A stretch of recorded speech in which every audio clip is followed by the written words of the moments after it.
Today I'm talking to Matt Breitenbach of Compass in the Hamptons. Since entering real estate as a first career at 22 years old, Matt has sold over $1.5 billion in real estate and has over 12 years experience representing celebrity and luxury real estate clients. He works with clients such as NBA superstar Kyrie Irving and NBA superstar Jason Kidd's Watermill home. He also represented Truman Capote's original Hamptons estate. And most recently, he's representing the former UK politician's Sag Harbor's Landford Wilson home. Matt is ranked by the Wall Street Journal as one of the top 250 brokers in the United States. Today, we talk about how to develop the pitch to win the listings you want.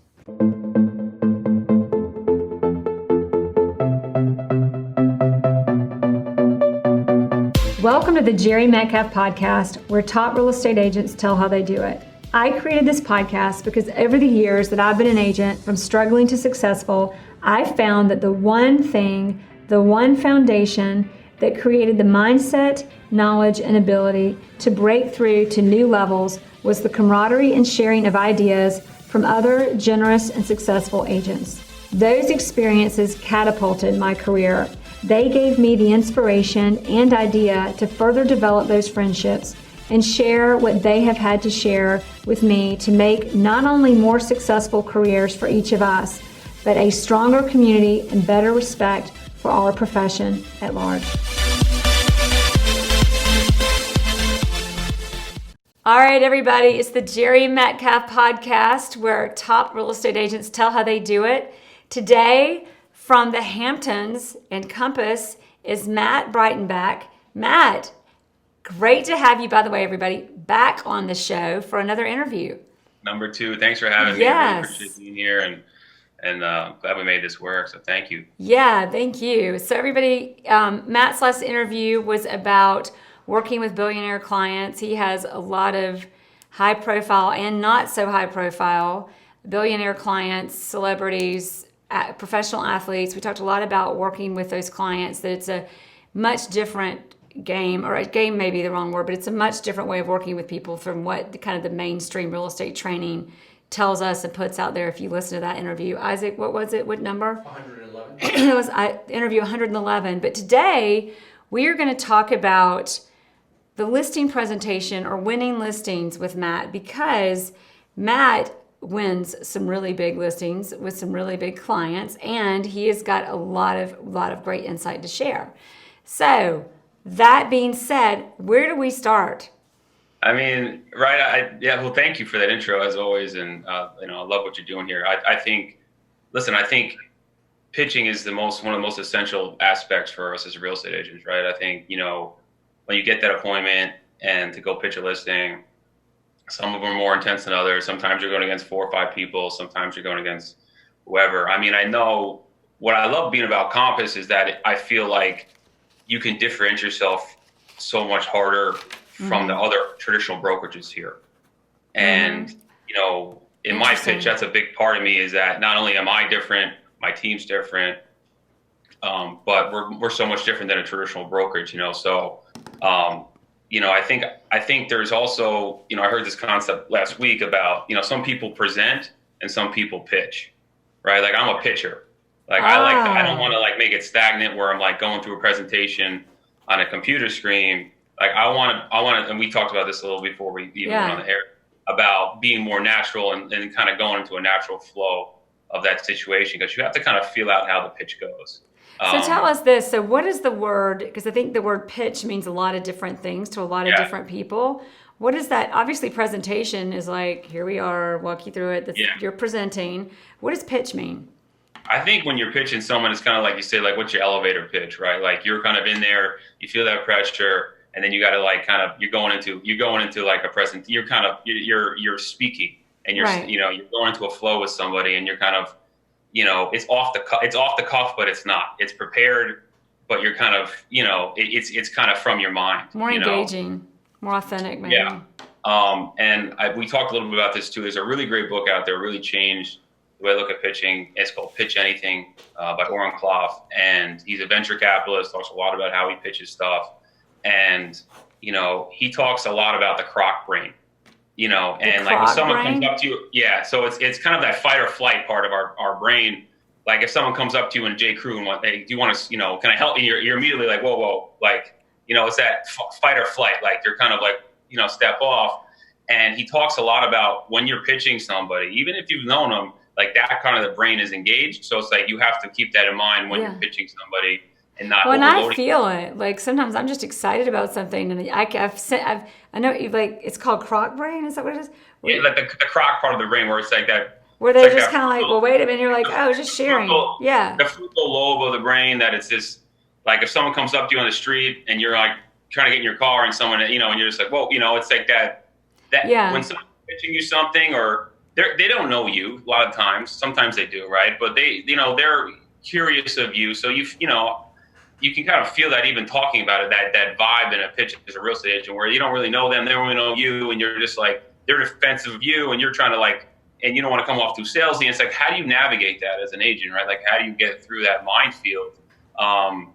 And what I've tried to do with my pitch is really make it more like what I try to do is I start off with kind of just some bigger facts about who I am that gives me some results that shows who I am. So like, okay, I've done, $1 billion plus in sales. I've sold this in the area, and boom, boom, boom. And it's kind of hit them, but keep the like 2 to 4 facts. Like don't go into like a whole bio. And they won't remember.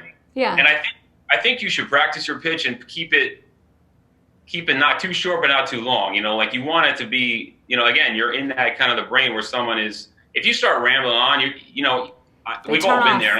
Perfect. But you ever try to pitch somebody something and you're like, okay, I've lost them. They just started like they're in the rafters and you've lost that.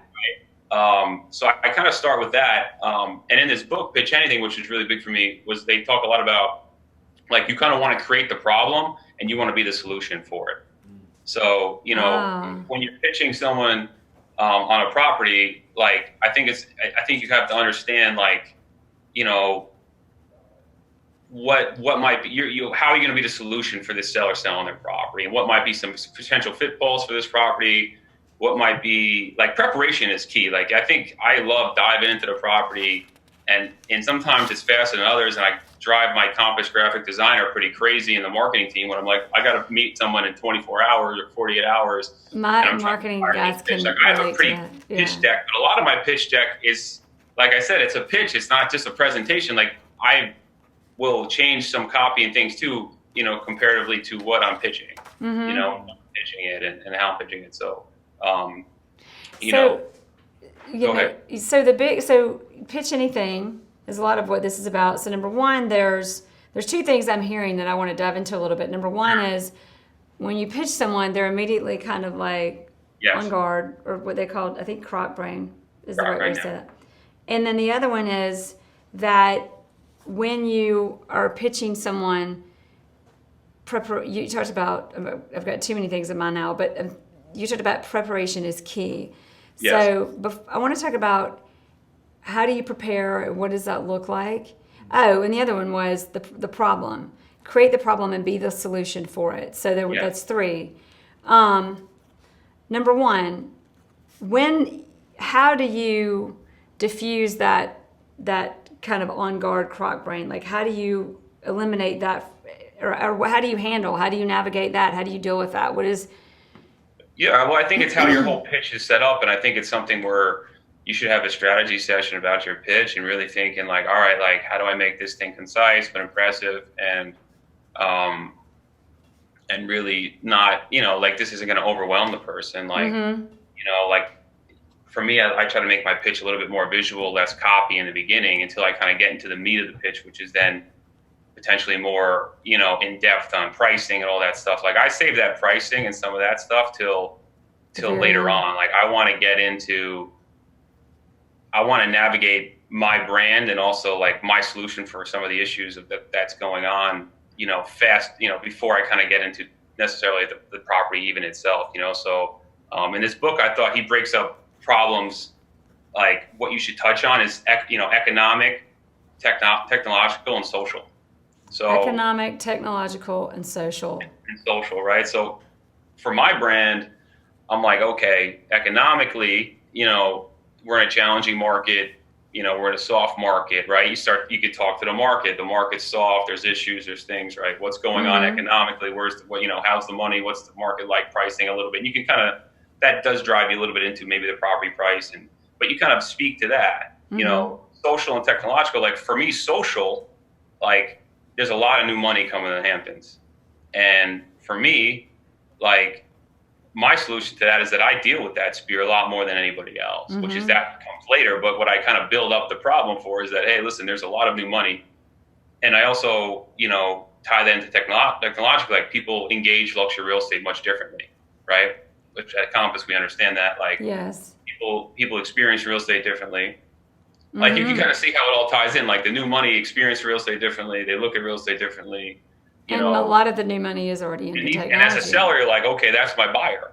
Like these are the guys that are driving the Hamptons market. That's the market I want to be in, right? Like you can, right. Like so you kind of see how it's and I think when you were pitching, and I ask any agent out there, like look at like those three topics in regards to, and look at, economic, technology, and social. Yeah, and look at your market arena through those lenses. Yeah. And how you can build a brand that's a solution on those three spheres. And it's going to really redefine your pitch. And he talks a lot about in that book. And again, and then it goes back to like, okay, people are in these fight or flight mentality. Like you want to be able to move through that. Exactly. Like you want to touch those topics, like, don't go, like as fast, and as you get better at it as you do it. But, you don't want to overload anyone in one topic too much. You got to be concise. Small bits of information. Like, so much of it, it seems simple, but you throw so much at them, they're not even going to retain it. So just making it concise. Here's the problem. Economics, soft market. You're the big solution. Like you are the solution, right? So like that's like that's your punchline per se, right? Like when you get through the end of it, that's your punchline. That's your like, this is how I solve these three issues. This is what I do. This is my team. This is how we handle this. Like, right. We have a concept, and we're able to service clients on a different level. And these new buyers are a lot of high maintenance, and they're new, like whatever it is, however you look at those. So breaking through that fight or flight part of because I think when you get in, there's a little bit of, whether it's sometimes you break through the fight or flight because you're already established in the market, they know who you are. But even when you walk in the door, if you're competing for the listing, there's always a little bit of separation. You don't ever want to feel like you're on the other side of the table from somebody that you're pitching to, but you kind of are. So diffusing that, like, I think a lot of it is and tell me if this is it, but in presenting the problem, you get a little bit of going to Chris Voss, because you and I are big fans. Yeah, totally big fan. Like, we're going to do a whole interview on Chris Voss one day. But and coming from the guy representing some of the wealthiest people in the world, that says a lot, everybody, because makes a huge difference in your business, as we discussed before. But kind of bringing that into this is into the book we're talking about now and your pitches, is that when you present the problem, that's where they start saying maybe two things. Number one, yeah, that's right. The market is soft. You're not going to BS me and pretend like it's not, or that. Oh, totally. Right. Or yeah, that's right. Like everybody, and this is an interesting conversation for us in our business, and usually luxury real estate agent is the traditional company that everybody's comfortable with. But in our instance, it's, calling out that white elephant. Hey, we're new and we're different. Yes. And here's the problem that you've got with everybody else is technology and relevance to the market today. Totally. So you're getting them to say that not only that's right, but that's right, and oh yeah, I didn't even think of that. And then number three, this on the social is that do you really have the connections to the buyer? Because it is more than just technology; it's the relationships in our business.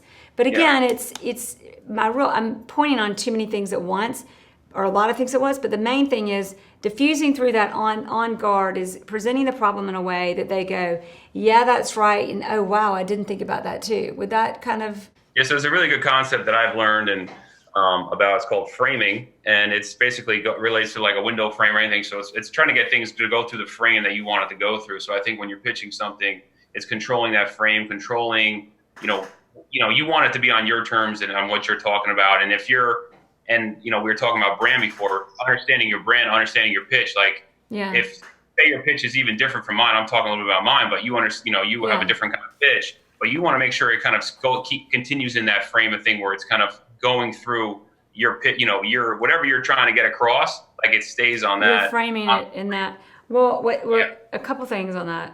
Number one, I don't know if I have a pitch.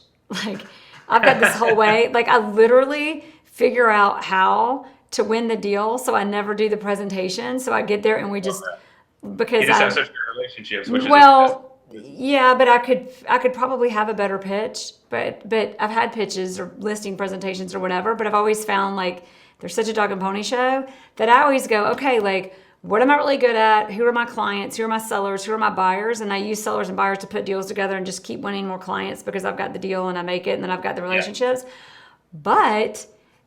I've actually won a listing. I was competing with 50 agents. They researched 50 agents online. They narrowed it down to 7.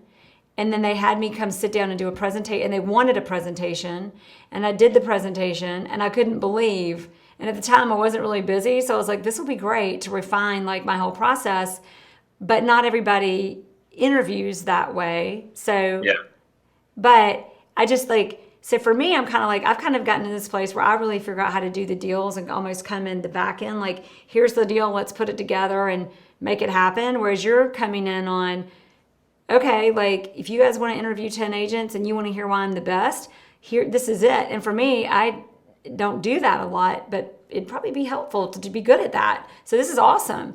So that being said, framing, when you frame, so you come into the listing presentation, you present the problem and the solution. And when you're presenting the solution, you want to make sure you're framing how you present it. Is that? Yeah, it's kind of like framing is a thing that could work in a lot of different aspects of anything. Like, when you're, it's kind of keeping it on your terms, keeping it on the dialogue that you want, kind of, it's almost like being in control. And like, like when we talk about Chris Voss and stuff, it's kind of doing that through, these open-ended questions and some of these things. It helps you keep it on that terms very much well. It's like, kind of utilizing them to kind of get where you need to be, right? Listening to them to get where you need to be. Letting them have your way, as Chris Voss says. Right. So, and also like just like a general concept here, like pitching, like it doesn't always have to be like when you're just going to go get a listing. Like I believe heavily in broker relationships. I'm big into my spirit. I'm a network guy. I'm a power-based network guy. Like I get hired a lot because of my connections. And like when I'm going to go talk to in a sports entertainment sphere, like I was on with a big guy from Rock Nation, big guy, VP, and I got to pitch him on why I'm the best partner for him for any kind of relationship, any kind of athletes or stuff he wants to send my way. So it's not just when you're going to get a listing, it's when you're talking to gatekeepers or influencers or other agents that you're trying to get referral business from. You're at go ahead. Like you're at a conference or something. You got like an elevator pit. You got 5 minutes. Like we talked about, did we meet at this conference or whatever? But like when you're meeting those people and you're at a cocktail party with a bunch of agents, if that is an elevator pitch situation where you're like, all right, I have a few minutes with this agent, having a drink with them. How do I convince them that I'm like, if they ever have anyone in Hamptons, why I'm so great and why they can refer to me, So exactly. I think and being able to frame it. It's not just going into a house. It's I love it. Anywhere, And remembering that, like one of my favorite things I learned from an agent in Atlanta, Burma Weller, who we just did a deal. Love Burma. She said this to me like 10 years ago. She actually said it in a sales meeting at the company I was with at the time. But she said, "You're always being interviewed, like whether you're at a cocktail party, and even whether they know they're interviewing. Usually they know and you don't, but whether they know or not, they are interviewing you because by the time they hire you, by the time it's time to hire somebody, they've already decided who it's going to be. Very often, which is how I get a lot of my business. So maybe I'm pitching and I didn't know it. I love it. But back to what you said is communicating in a way with people where you present the problem and the solution quickly for why you're the right person for them. So give us some examples of some great pitches or how you didn't see it one way and then you adjusted it and the difference in your conversations and where that's taken your business and the business you're winning and doing. Yeah, no, I totally, and I've been building these pretty cool pitch decks, which are basically like leave behinds. Like I I don't like to go through in front of the client because then it feels like a science project presentation or something in school, right? You're kind of like, all right, well, in section 3 here, like it has no flow to it, and Exactly.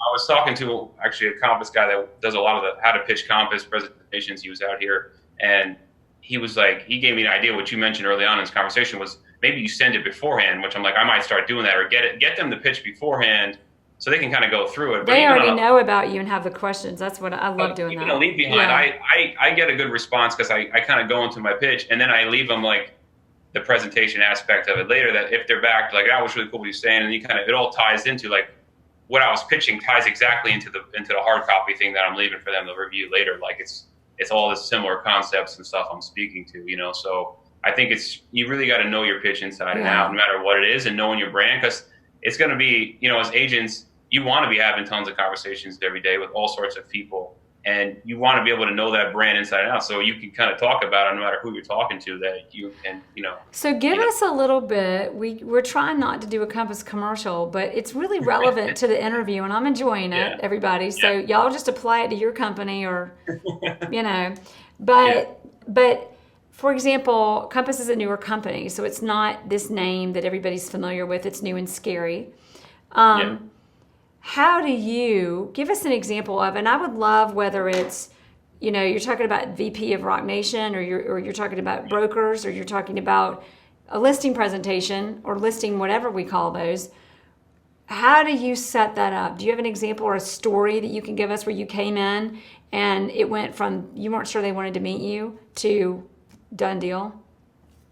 Yeah, I mean, I just had a really the best pitch win I've had recently was I went and there's a lot of press on it if you look it up online with property 23 Suffolk Street in Sag Harbor, and it's an old Wait, slow down. Say that again. Y'all talk too fast up there. I do. 23 Suffolk Street in Sag Harbor. It's the Landford Wilson house, and it was a really there was about 5 or 6 really top tier agents that got invited. I sold his interior designer house, so I got the call to go in there. And again, my graphic designer was like, I had basically like 36 hours to pull this thing together, and go in there. And you know, this guy used to be the Secretary of State, you know, for the UK, and wow, yeah. And this is I guess just to tie into a pitch story. Yeah, but Secretary of State of UK means like pitching isn't even his favorite word. He just wants details. He wants to know you're competent.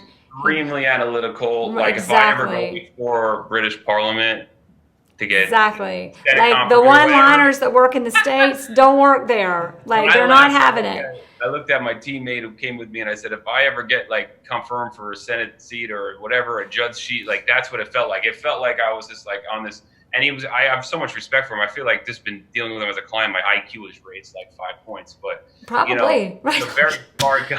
Right. And, you know, it was funny. Like we went in there and what got us the listing actually was we were realistic and we were direct, and we really had a really deep conversation with him. And I think we impressed him on our ability of our strategy.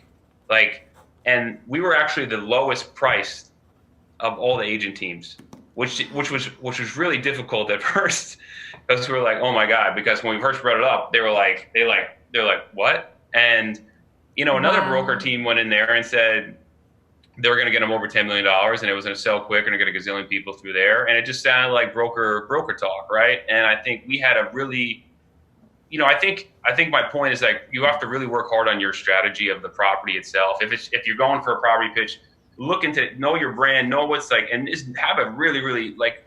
Well, I mean, like that is so impressive that you competed. I mean, by the way, I do know you're a badass. Oh, thank you. Major badass. So I mean, it's not that impressive, but to go in front of someone who has that kind of background, that kind of property, and to go in with, to some people, a newer company is exciting and awesome, and that they're all in, but not usually someone with that background. And you're coming in with the low. Now, like I'm almost going backwards, but when you presented that price and they were taken back, you probably, did you think, what did you think? Did you think, okay, maybe I was wrong? Or did you think those guys are full of it? And I mean, because you're pretty good at what to do, but like, what was your gut reaction to it? And how did that all play? How did that conversation play out into winning the listing and keeping the price? At first, like when I left, I had very mixed feelings. I was like, that went pretty well, but also I don't know like how it's going to take. It was almost like you kind of rolled a grenade into the middle of the room, like, so I was like, I was like up in the air about it. And you know what's really good on pitches? And this is, I mean, again, not to be a Compass commercial too, but like the fact that we have a CEO, like I emailed Robert Revkin about it. I emailed Rory Gallett, who's a GM in New York. And I was like, hey guys, can you just drop this guy a note? And he was also mutually impressed of my follow-up after the pitch. Like, like this is a follow-up business. And like, my tenacity and ambition, like I think connects to the way I pitch to my brand, like, and how, like, it's one of those like values that connect to, I think, my brand. So he was very impressed by that too. Like my follow-up email to him too about like, which was a lengthy email about just the whole, what we went over and some of the stuff. And he had a few additional questions. And then I kind of connected with two people, and that really was helping. Like I had swayed the needle to the pitch, but that was another thing I think that pushed it, past the finish line to get the property. Wow. Well, I think a lot of people feel like they need to somehow figure out how to get a price. Like not everybody, but sometimes it's just give them a price that they'll say yes to, and then figure it out once I win the listing. And you did the opposite. You came in with a price, and from there you established trust and respect. Yeah. He was. I mean, he did. He used to do communication for big politicians, and he was funny. He's like, and it's funny. We actually have a contract out on it already, and it's only been on the market for a few weeks, and he's so over the moon, and it's happy when you have these experiences in real estate. Like I'm just trying to say that there's this isn't all the time. So it's not all roses, right? Like there's certain clients are upset, and you have properties for 2.5 years, but like this is just one that doesn't really work. But he used to do communication and PR, so he's like, oh, this is the new realism, right? You have to be realistic pricing, and not inflated and all this stuff. So he was like, I think it all connects. It connects to like. Well, that goes back. That goes back to Chris Voss, and that's right. Like even in initially telling him something he didn't want to hear, he could relate to it through his own industry of new realism. And that's right. Like I get it, and you're on the same page, and that gets them off of the whole backed off whatever. So that is such an awesome story. So I want to bring us a little bit through all these processes with the pitch, but in talking about the story that you have, kind of, if you can, how much can you tell us about, okay, because you didn't send anything ahead of time. You came with your pitch stack. Well, you call it pitch stack. I call it my presentation or my stuff or whatever. Yeah. But you showed up with it. You walk in the door. You meet the guy. You sit down. Give us like a 5-minute overview of like, you meet him. Did you tour the house? Did you not? Did you talk about what, when? How did you present the problem and then the solution? And what was the frame? And give us. I think most pitches I go on with a homeowner, you kind of like, it's usually a tour associated with the house first. They kind of want to show you the product. Yeah. And then there's the sit down, hey, let's sit at the, living room or the kitchen counter, or the in this case, we sat in his breakfast room, and, and do you want coffee? Do you want water? And, you kind of, I think all that good stuff. Right. I'm kidding. Right. Yeah. Yeah. There's that first, that you usually go, that's what usually happens. What I've seen is that. And then when you sit down, you start to feel that a little bit like, all right, here's showtime. You're kind of stepping in. That's when you're kind of ready to, most of it's small talk beforehand. And that's when you can maybe try to build a little rapport. And, I always feel like you're trying to, you want to get information to help build rapport with someone too. Like I like when I'm going through that tour, okay, this is beautiful. This room is great. I see what you're doing. Like, all right, but asking them questions like, oh, why are you guys selling, or what's going on? So you can kind of get that information. Like I told you, like, I think in pitching, you're trying to understand, you have to understand, it's organically kind of The situation to understand the yeah, problem. yeah. I'm trying to get facts about who this person is and why they may be selling and what's going on because it's going to help me also. It's not a devious thing. It's more about I'm trying to learn, like if I have to tweak my strategy that I originally came up with on the go, or it helps my brain's turning because I'm thinking, on a different level about like the house itself, or maybe I see something in the house that I didn't see from the photos or never been through it. That's different. Like, that might change my original asking price, or I didn't know that was that concept. So it all ties into to that sit down that comes. Now, how because do you usually come to the first appointment with a price, or do you ever come to the first appointment and then schedule another appointment for price? Because I've heard. I kind of like a range of some sort, and you kind of. I sometimes break it up to like if you want to move it faster, or this is a more of like a pioneering price, or sometimes a range. Again, it's to feel it out, I think sometimes you could find out too from the seller beforehand, or kind of like sometimes you hear it from them that maybe they want a price. Some people don't. Sometimes like I always I tell my team this, like, listen, if you don't know the answer, don't say it. Like if like don't just fire something out. Like, if you need some more time, like you need some more time, like if you learn something in that experience, you could just be honest. But hey, listen, I was kind of thinking maybe around this, but I didn't know you had like this amount of acreage or the pool was this way, and that might change a little bit of things, So I think exactly. Don't feel, you want to be have more integrity to it than just to get something to get it out there. Exactly. So and how do you feel about appraisals? A little bit flex in that regard. Yeah. How do you feel about appraisals? For like market value, I always say you can bend an appraisal whichever way you want to bend it. Sometimes, I think if you're refining and you need a higher thing, or if you want to bring it, you can kind of, appraisals. I think the only thing I don't like about appraisals, because I believe in, and I know I deal with a lot of Wall Street guys, but there's certain kind of Wall Street guys that believe in the motion of markets, right? And I think there's this kind of motion and trend to real estate markets that are different. And I think that's even so more than real estate because, real estate is not a stock. And it's funny, I was talking to Leonard Steinberg a few months ago, and he was laughing because we deal in some of the similar spheres and with these hedge fund guys. And I was like, it's funny. A lot of markets, people say, I'm trying to take emotion out of the deals. I'm like, in the Hamptons or in New York, sometimes with some of these guys, I'm trying to bring emotion into the deal. I'm like, guys, it's not a stock too. It's a house. It's 50% emotion, 50% investment. So there is emotion to it. There's an emotion to markets. Like, people reading what they're seeing, like what they're feeling, what the type of buyer there is. Like going back to the social, economical, technological things, right? There's certain sociological aspects of markets. Yes. Of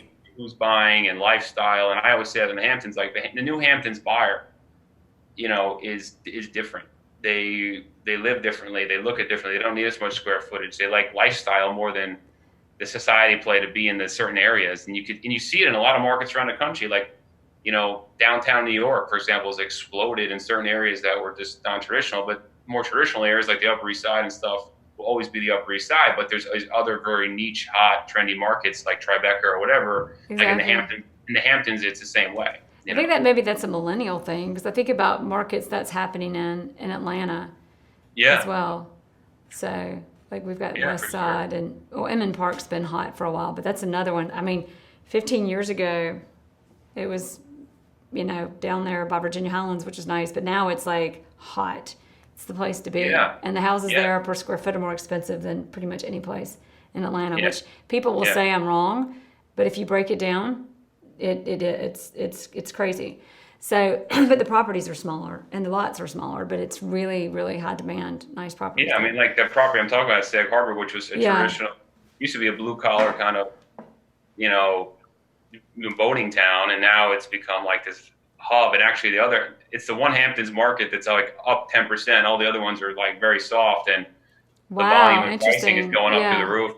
And the buyer pool is so eclectic that it's amazing what's going on there. And you know why? Because it feels like Nantucket, and it's got deep water harbors, a lot of boat money there. You can walk everywhere. The new money likes that you can walk there. Exactly.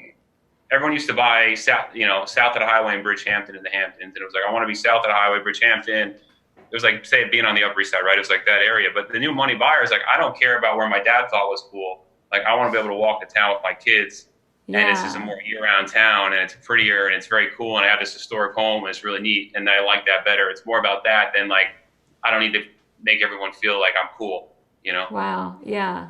And there's a new kind of cool too. Like it's cool to be a nerd now and stuff like that. Yeah, So, yeah, you know, totally. Right. it's, and it's funny how that goes back to the emotion of the market is that's what that plays into, and how our marketing and how what we're doing plays into how we're selling and listing properties and pitching and winning properties. So going back, I want to make sure we didn't miss anything. Obviously everybody, especially me, we're going to read the book. Is it How to Pitch Anything, or what was the? Pitch anything. Pitch anything. But so you go in, you when you go into presentation, you present the problem and the solution, and then you talk about framing. Start first with like a couple good facts about you, and maybe a case study, which he talks about in the book. Like, you know, start with, hey, I've done this amount, whatever. Like a couple quick bangers of something that is like, you know, even if it's a one-sheeter that you're giving to them, that, hey, listen, this is a little bit about my sales track record, and this is like a similar case study of a similar property that I sold in 2 months or something, right? Like you kind of have like, this is a, you know, and just quick and easy. You don't have to overindulge. Exactly. No one wants to hear your like 1 hour monologue about how great you are, and you know. And I always say like brokers are funny. Like, well, everyone's like number 1 and number 2 and platinum and purple. Like, council. how can that many people be billionaires? I'm upper level bronze star, and like no one like it's like. Like, couldn't agree more. Or all the letters. You want to go to some real numbers, some real results. And listen, if you're a new agent and like, you know, find like, I don't know, like dig something, even if it's one property as a case study, but hey, I ended up selling this in 2 months or whatever. You can use a case study that presents your point that maybe you didn't even sell. Even if it's something in another industry or whatever, you know, a couple facts like, hey, well, I'm new to real estate, but I worked in a tech company or wherever I worked, and I was like VP of this and that, and boom, boom. And then you can kind of go into your thing, but kind of establish a little bit of trust in who you are and your you know, track record. Yeah. Sure. So facts, case study, and then you present the problem and solution. And then the process of all of that is framing, or is there anything else in framing that kind of is relevant to the pitch? Well, framing, I think, is like, all right, you know, when you start with your track record, you're kind of saying like, okay, I'm the guy. I'm the, you know, you want to kind of like, that's your, you know, and then you're kind of going, you know, you're getting them to trust you that you're that solution. So, and then when you want to keep it framed on the problem that you're presenting. Exactly. You know? Yeah. But like, I think as any agent, any advice I can give is like, knowledge is power. And I think study your market, study your brand, and always be trying to. Yeah. The best agents I've ever met, like yourself or whatever, they're entrepreneur in their minds. Like they're always trying to get better. They're always feeding off books, and they're trying to read and they're always looking to perfect. And like, I think your pitch can always get better. It can always be perfected. Like I drive my marketing team crazy because I love the art of the pitch. I love trying to make it better. I know. My marketing team wants to just shoot me all the time. But study your market, study your brand, and understand your brand. Like understand what your vision, your mission statement is. Understand like, you know, your objectives and what you're trying to do. And I think that keeps you on track and on path, so that your momentum of what you do continues to propel and grow and becomes exponential. And if you have a team, like they have to be on the same page as you. Like you want them out there using the same kind of terminology, like when they're talking to people and their sphere, that this is what we're about. Like it all has to be unified. Everybody has to be on the same page. As a team leader, if you run a team out there, like it's essential that they know that brand, like they know the brand, you know. Exactly. I love it. All right, so now we're going to do our final 3 questions. Okay. The number 1 question is, of tools, Compass or not Compass, which is probably Compass or a Compass tool, but what do you find is the most, and not your cell phone either, but because that's really the one, but what is the most powerful tool you find for you know, running the best business, a real estate business? I think as a real estate agent, if you ever hire a coach, the fact that if you use Compass as CRM or you don't, you need a CRM. And I think the first question they're going to ask you is that you have a CRM. Yep. And you need some kind of way. But even if you use spreadsheets, like we use a lot of spreadsheets on my team, like we do too, yeah. Like I've been working on like an operations manual for the team because that's something I want to do for a long time. But I kind of like want to get my program and my brand out on the paper to say this is how we do things. But the word I use a lot for us is like we're data centric. Like we want to track everything. So even if you're using spreadsheets or using a CRM, like this business is all follow up and following through and keeping that spear. So even if you get a lead, like we're talking about pitching, like you want to be getting listing appointments, you want to be getting those appointments, and you want to be following up with potential people that can get you listing appointments or refer you sellers or whatever. So it's I would say a CRM or any kind of, even if it's spreadsheets, like we use a mix of the Compass CRM and Google Sheets to track all our information. We do Google Sheets.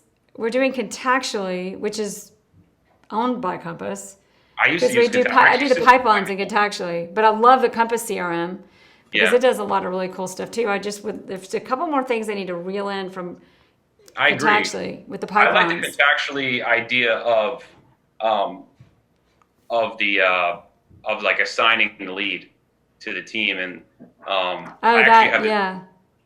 like even if I think someone on your team that does like data is such a big tool, like someone that can, lead management data, like just tracking those leads, that stuff that come in, the stuff that comes online, who's it referred to, where's it going, where is it, and because that's all business. Like you want to be converting those leads exactly and driving revenue for your business. So I think coming up with those kind of systems and tools, be it spreadsheets or a combination of things. Like I used to use Contactually, and I think it's great. I still keep my account. I still have it. Yeah. It's a lot. We're using ours, and we're trying to use the Compass because we're using the Compass. I love the Compass collections.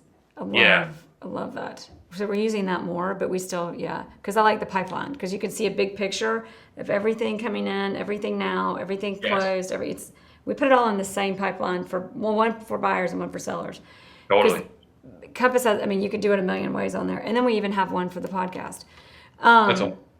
We have a pipeline for the podcast in Contactually. So, which is kind of, So, I love it. What else? Oh, give me a quick, because we got like 10, we got a few minutes left. Just a quick overview. So it's you, but you have a team, and it's like, how are you set up for support and team wise? Well, I just went through a big revamp of my team. I kind of grew a little too fast. I think the first time we spoke, I had a little bit of a different setup, and I kind of made some tough moves, and actually, been talking to a lot of people. I hired a performance coach to help me, and been trying to restructure a little bit. Right now, there's 4 of us. I got, I have this guy Kevin, who's my right hand guy. He's kind of head of I call him a portfolio director. He basically runs our sales and buyers of our portfolio and helps with the conversion. And then I have another girl that is more of a sniper for me on some more top tier properties where I bring her in. Like she came with me on this Sag Harbor pitch, but she runs a lot of the large scale marketing initiatives. And then I have kind of an admin, executive assistant, marketing assistant, who's this 22-year-old guy that also does a lot of in-house marketing stuff, runs a lot of our stuff. So we have a little bit of that support there. So I went a little bit more lean and mean for now until I can kind of see where I'm going. And I think, there's no set formula for teams, and that's probably a whole nother podcast. But I hired this coach, and he's funny. Somebody's like, Matt, what you've built into this point was like the easier part, actually structuring your team and structuring your business. And I like to say, like, it's not really a team, it's a business, right? Like it's not, it's a business. And how do you structure that exactly. I believe in everyone having set roles and more of that, really get into that workflow and really efficiency and high level client service and all that kind of stuff. Exactly. And that's everybody needs to be in place to be able to do what they're best at doing. 100%. All right. So we already know the book. That's always the second question. But the book is, I'm assuming, Pitch Anything. Pitch Anything. By Aaron Clough, I think is his name of the driver. I was asking Isaac over there, but Aaron Clough. Great book. Definitely worth a read for any agent.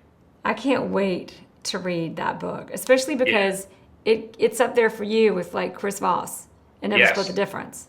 I mean, and I know you really probably love Chris Voss as much as I do. It really helps you think about your brand and a lot of that stuff too. Like it really helped me. It's really helped me. Like I'd say it's definitely helped me get a few listings. And like the culmination was this recent pitch where I went up against like 5 different agents and like some really big hitters, guys that have been, in the game since I started, and I was just getting going. What do you think it was that you did in the pitch, and what do you think it was that made you the top choice? I think just this whole kind of more objective, not this kind of broker talk, like salesy sales kind of chatter. It was more of like, I think it was a combination of that objective, like really higher level analytical thinking combined with them understanding my brand of like what he said was the future. Yeah. Like you're the new, like I think you're the it thing right now. Like you're the future. What's your Compass is, my team is like, we're making the noise. Like we're the new younger guns. And they're not that young. I'm like almost 4 years old. I'm not that young, but like it's we are this kind of like we are framing, we're controlling the new market. We're propelling the market. Yeah. We're controlling the market. We are we really are. That's the crazy part. That was big for him too, I think, on top of the realistic approach and the pricing and all that stuff. He was really impressed. Like we had a strategy. Yeah. Like it was a deeper strategy. It was not this, we're going to price it higher and we think it might be worth this higher. And we're going to do like an event with a bunch of people. Like it was more of like, we want to get you multiple bids. We're almost underpricing a little bit. Like this is how we've seen Sag Harbor perform. Like we see Sag Harbor can really be one of the Hamptons markets where things can trade in a week or two. And actually the strategy has actually worked. We have a contract out already in 2 weeks. And I think he's even more impressed now that it actually. And so when you do that, do you use case studies of just the market in general, saying, here's on this property, here's what they did and here's how it went? Yeah. And on this property, here's what we did and here's how it went. And this is the difference in why you do it this way. Take a data-oriented approach. Take a analytical approach. Like I think to market knowledge. Really, any advice I can give any agent, including which I try to keep this stuff I use this stuff on myself. Like anything I talk about, right? Like really study the market and understand it, and so you can speak to it. Even if you're like I talked about, even if you're at a cocktail party, like wow, like he really knows. He's got to think about the market and really has a good thumb on it. And I'm not just regurgitating what I just read in the paper or whatever. It's just really come up with your own philosophy, because you have to believe in. I mean, and where we are and what we're doing in the market. You have to have passion and belief in it. And what we're doing and where we are in the market does give a very valuable, unique perspective that we should bring. If we are really applying ourselves and learning and doing our job. That is powerful and easy for people to see when you're applying it, like you said. Yeah. One thing that we should take away from this interview, if we could only take one, what would it be? I think understand that you're a real estate advisor, not just you're not just selling stuff. That people are people, and these are big assets. And it's not always about your commission dollar. It's not always about the golden goose eggs. It's about the golden goose egg, right? And it's about the client themselves, and that you're advising them. And it's a big purchase. It's a big sale, whatever. And I think, I think you want to come off, and we want to elevate this industry. And again, not to be a Compass commercial again, but I think I love how Compass is trying to elevate this industry. And we want to be real estate advisors and really help people and be there for them and help them find their place in the world, or help them sell their home and help them move their property. And I think it's going to lead, if you focus on the client and stop focusing on just the commission dollars and all that stuff, or just getting the list in your market. Focus on the client and what's best for them. And focus on what they need and what they want. When you're building a pitch, like if I'm selling my home, what do I want? What do I need? And just get on a real level with people. And like you're an advisor. You're not just a broker or an agent. You want to get away from that. You want to get more towards advising people. And that's when you're looking out for people's best interests and they sense that, like that's you want a client for life. And then they're going to tell their friends about you. If they're going to buy something in Aspen or California or Atlanta or wherever they're going, hey Matt, you got someone good down there, like, you become the real estate guru for them, right? Like you're their real estate source, Yep, exactly. Awesome. Thank you.